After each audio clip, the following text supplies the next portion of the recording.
Hi friends, आपण माने मोर नमस्कार।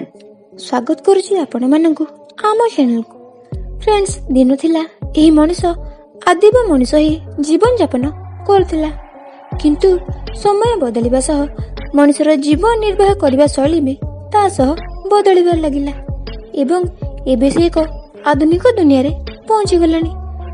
आज रही मनुष्य तार बुद्धि बल रे एपर किछि जिनिस कर दे पारिछि जहा दिने असंभव परि लागुथिला। आ आज मु आपण मानकु एही मनुष्य करि परथिबा सेही परि किछि असंभव कथा विषय रे कहबाकू जाउछि। Number 1, wifi.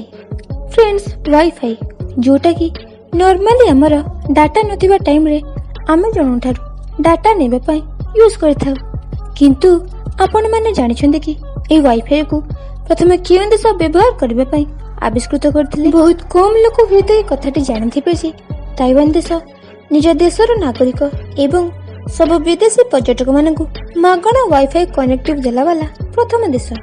वाईफाई होची गोटे लोकप्रिय टेक्निक जहा इलेक्ट्रॉनिक डिवाइस को डाटा एक्सचेंज करबा पई एवं रेडियो तरंग व्यवहार करी वायरलेस उपाय इंटरनेट रे कनेक्ट करबा पई अनुमति देइथाय। Number 2, water bubble. प्लास्टिक अलिया आवर्जना मामला रे बोतल बंद सबुठारु बड़ समस्या। एकोटिया अमेरिका खाली प्रति वर्ष 35 बिलियन रु अधिक प्लास्टिक बोतल्स को डस्टबिन रे पकाई थाए। स्कीपिंग रॉक्स लैब एवं ओहर मास्टरमाइंड बहु दिन रु एहाको बदलैबा पई चेष्टा जारी रखिछन्ती। पृथ्वी ऊपर पानी बोतल्स गुडिकर खराब प्रभाव पड़ुथिबा कारणरु वैज्ञानिक मानकर मिलित सहायता रे पानी को स्टोर करी रखिबा पई गोटे नूतन उपाय जारी करिसेंती। ओह वैज्ञानिकक कहबा अनुसार एहा केवल गोटे पानी रो बबल जहा को खाली मुह भितरे रखिबा माते एहा पानी रे बदल जिवो। तेणु एबे बोतल्स गुडी को बाय कहबा आरंभ कर दियंतु, कारण एहा हेउची पीबा पानी रो भविष्यत। Number 3, Sputnik 1। विश्वर प्रथम कृत्रिम पृथ्वी उपग्रह।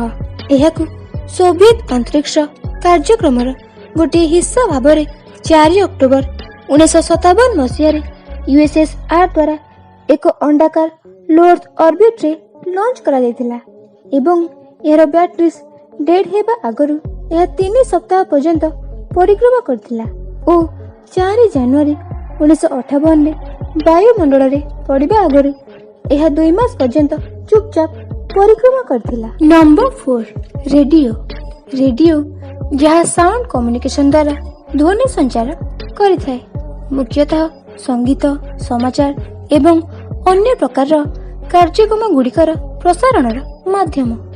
20 शताब्दी आरंभ में रेडियो समाचार प्रसारण एवं मनोरंजन प्रदान करी लोक मानकु आश्चर्यचकित करि पारथिला। हेले आपण माने जानिछन्ते कि एही वाद्य यंत्र रेडियो को प्रथम किए आविष्कार करथिले? मार्कोनी। तांको जन्म 25 एप्रिल 1878 मसीह रे होइथिला। से एक इटालियन आविष्कारक एवं आउ जने इलेक्ट्रिकल इंजीनियर जे एही रेडियो को आविष्कार करथिले एवं मार्कोनी को तांकर एही अद्भुत प्रकार आविष्कार पई 1909 मसीह रे फिजिक्स रे नोबेल प्राइज मध्ये मिलिथिला। नंबर 5, एरोप्लेन एपरी एक यंत्र अटे जहाँ मनुष्य को आकाश रे उड़िबारे आ यात्रा करिबार स्वाधीनता देइथाय।